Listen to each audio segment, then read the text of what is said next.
శ్రీకృష్ణ పరబ్రహ్మణే నమః. భగవద్గీత భక్తి యోగం 12వ అధ్యాయంలోని 19వ శ్లోకం. తుల్యనిందా స్తుతిర్మౌని సంతుష్టో ఏన కేనచిత్ అనికేతః స్థిరమతి భక్తిమాన్ మే ప్రియో నరః. శ్లోకంలో మనము తుల్యనిందాస్తుతి అన్న పదంకు నిజమైన భక్తులు నిందాస్తుతులకు చలించరు అని చెప్పుకున్నాము. ఒక వ్యక్తి ఒక మహాత్ముని వద్దకు వెళ్ళి, అయ్యా, నిన్ను పలానా వ్యక్తి నిందిస్తున్నాడని చెప్పాడు. దానికి ఆయన, అతడు నిందించేది ఆత్మనైన నన్నా లేక నా దేహాన్నా అన్నాడు. ఆత్మను నిందించాడంటే అతడు ఆత్మే కనుక తనను తాను నిందించుకున్నట్లే. ఇక దేహాన్ని నిందించాడా, అలా అయితే అతడు నాకు చాలా సహాయం చేసినట్లు. ఎందుకంటే ఈ దుర్గంధ భూయిష్టము, అనిత్యము, అశౌచమైన ఈ దేహాన్ని నేను కూడా నిందిస్తూనే ఉన్నాను. ఇప్పుడు నా శ్రమను అతడు కూడా పంచుకున్నట్లే కదా అన్నాడు. ఎంతటి అవగాహన! నిందల పట్ల నిర్లిప్తత అలా ఉండాలి. నిందలే కాదు, స్తుతించినా అంతే. స్తుతి ఆత్మకు, తనకు కాదు కదా. నిర్లిప్తత కనుక పట్టించుకోదు. నీకు ఎవరైనా ఒక లెటర్ రాస్తారు, పోస్ట్ మ్యాన్కి తెచ్చి ఇవ్వబోతే నీవు తిరస్కరించావనుకో, ఏమవుతుంది? ఆ అడ్రస్కే తిరిగి వెళ్తుంది. అలాగే నేను ఎవరైనా నిందిస్తే నిర్లిప్తంగా ఉన్నావనుకో, అది ఫ్రమ్ అడ్రస్కే పోతుంది.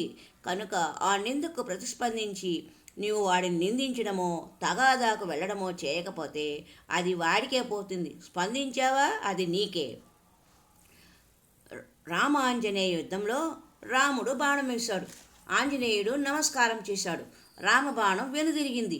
భక్తి ముందు ఏ శక్తి పనిచేయదు, ఏ నిందలు పనిచేయవు. సంత్ తుకారాం పూనా దగ్గర ఒక గ్రామంలో సంకీర్తన చేస్తున్నాడు. ఆ గ్రామంలో తుకారాం భక్తుడు శివశంకర్ అనే ఒక యువకుడు ఉన్నాడు. అతడికి ఒక బిడ్డ. ఆ బిడ్డకు ఆరోగ్యం బాగాలేదు. వైద్యుడిని పిలిచాడు. వైద్యము జరుగుతున్నది. బిడ్డ చావు బతుకుల్లో ఉన్నాడు. అదే సమయంలో తుకారాం దేవాలయంలో సంకీర్తన ప్రారంభించాడు. భార్య ఎంత వద్దని వారించినా వినకుండా అతడు దేవాలయానికి వెళ్ళాడు. తుకారాం సంకీర్తనలో అతడు లీనమయ్యాడు. తుకారాం బోధ ప్రారంభించాడు. జనులందరూ ఆయన మాటలతో తన్మయం చెందుతున్నాడు. ప్రశాంతంగా సాగుతున్న భగవద్గోష్ఠి ఒక్కసారిగా ఆగిపోయింది. భక్తులంతా దిగ్భ్రాంతులై చూస్తున్నారు. శివశంకర్ భార్య బిడ్డ శవంతో గోలుగోలున ఏడుస్తూ సభలోకి వచ్చింది. ఆ బిడ్డ శవాన్ని తుకారాం పాదాల వద్ద ఉంచి, నీవేనా తుకారాం? భక్తి అనే ముసుగు కప్పుకొని అందరినీ మోసం చేస్తున్న దౌర్భాగ్యుడివి నీవే కదా. నీలాంటి వాడు సమాజానికి పట్టిన చీడ పురుగులు కష్టపడి జీవించడం చేతకాక భక్తి అనే పేరుతో రుణగ్రస్తపు తిండి తినడానికి అలవాటు పడ్డ అసమర్థులు మీరు. ఓరి అప్రయోజకుడా, నీ సంసారాన్ని పాడు చేసుకున్నావు. అంతటితో ఆగక అందరి సంసారాలను నాశనం చేయడానికి కంకణం కట్టుకున్నావా? నీవు భక్తుడివా, నీవు పాండురంగుడి దేవుడివా అని నిందిస్తూ, అదిగో అతడే నా భర్త, నీ పిచ్చిలో పడి కన్నబిడ్డ చావు బతుకుల్లో ఉన్న పట్టించుకోకటి నీ దగ్గరకు వచ్చి కన్నబిడ్డ చావుకు కారణమైన కర్కోటడును అని భర్తను దూషించింది. భర్త భార్యను సమీపించి, అనవసరంగా నోరు పారేసుకోకు. ఈ లోకంలో ఎవరి ఆయుష్ ఎంతవరకో అంతవరకే ఉంటారు. నీ బిడ్డను తీసుకురావాల్సిన ఆలయానికి కాదు, శ్మశానానికి అన్నాడు. దానితో బాగా రెచ్చిపోయి నోటికి వచ్చినట్లు తిట్టింది వాళ్ళ భార్య. తుకారాం ఆలోచించాడు. హే పాండురంగా, ఏమిటి వైపరీత్యం? నీవే శరణని నమ్మిన భక్తుని నీవు రక్షించకపోతే ఎలా? నీ భక్తుడు పవిత్రుడని నీవు నిరూపించాలి. లేదా ఈ తుకారాం ఇక ప్రపంచానికి మిగలడు అని ప్రార్థించి భగవన్నామ సంకీర్తన ప్రారంభించాడు. ఆయన పరవశించి పాడుతుంటే బిడ్డలో కదలిక ప్రారంభమై ఆ బిడ్డ తుకారాం కాళ్ళు పట్టుకున్నాడు. వెంటనే తుకారాం ఈ లోకంలోకి వచ్చి బిడ్డను తల్లికి అప్పగించాడు.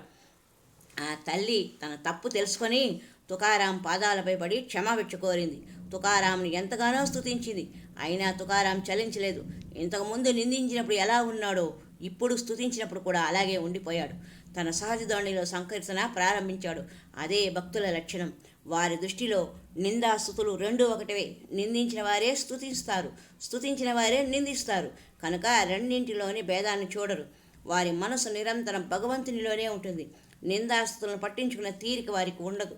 కనుక నిందాస్తుతులకు చలించకుండా నిర్లిప్తంగా ఉంటూ భగవంతుని ప్రియభక్తులుగా ఉండాలి అని మనకు ఈ తుకారాం యొక్క జీవిత విశేషం తెలియజేస్తుంది.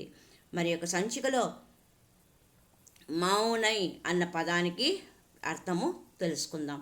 హరి ఓం తత్సత్.